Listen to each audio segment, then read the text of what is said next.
it starts with their middle linebacker. Cody Leonard is one of the best middle linebackers we've seen, and that I'd put him up there with the kid from Althoff and the kid from Moreau. Maybe not as big, but as far as just relentless effort, that kid makes highlight plays all over the field.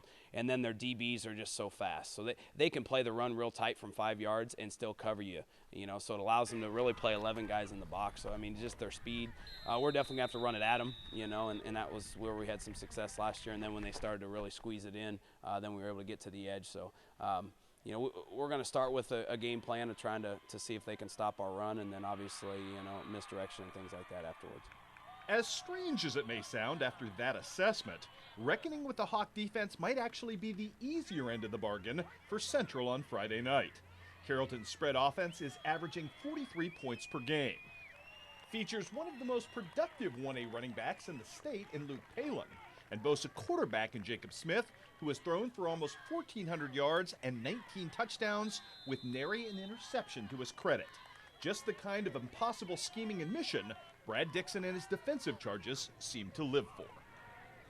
I mean, they've just got wealth of talent everywhere, from wide receiver to quarterback, and we just have to try to be as physical as we can with them, and definitely make tackles, because it's their second and third and their jukes and all the things that they do that allow them the opportunity to score those big long touchdowns. And we have to tackle. They're very good. They have a lot of speed, and we need to tackle in the open field, otherwise we could get beat. Carrollton's a good team. They're going to be the best team we faced all season. They're going to come out fast. They're going to play hard, harder than any team we face. But it's good for us because we haven't seen it really outside of North Green in week 1, Unity a little bit in week 4. So it's good for us to get back into the groove of having to play against a no-huddle spread, because the teams that we play deep in the playoffs are going to do it. So, it's a good week for us. Our guys get excited about it anytime you play an opponent that's spread, when you can get after the quarterback and do things like that. It's really exciting because the WIVC football is all about run the ball. So whenever we get to face Carrollton, a spread team from the south, and it's become a big rivalry. So this week at practice, it's been fun, intense to go against such a good spread team. Therein, however, may lay Central's biggest advantage in this series: approach.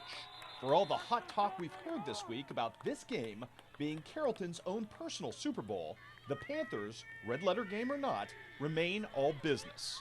We're just very grounded, and we haven't talked about records or our record or anything like that. None of that stuff ever gets brought up. We just go and do our job, whatever our job is for the week. And this week it's a tall task, but our guys are excited about it. They were excited on Saturday when they came to practice.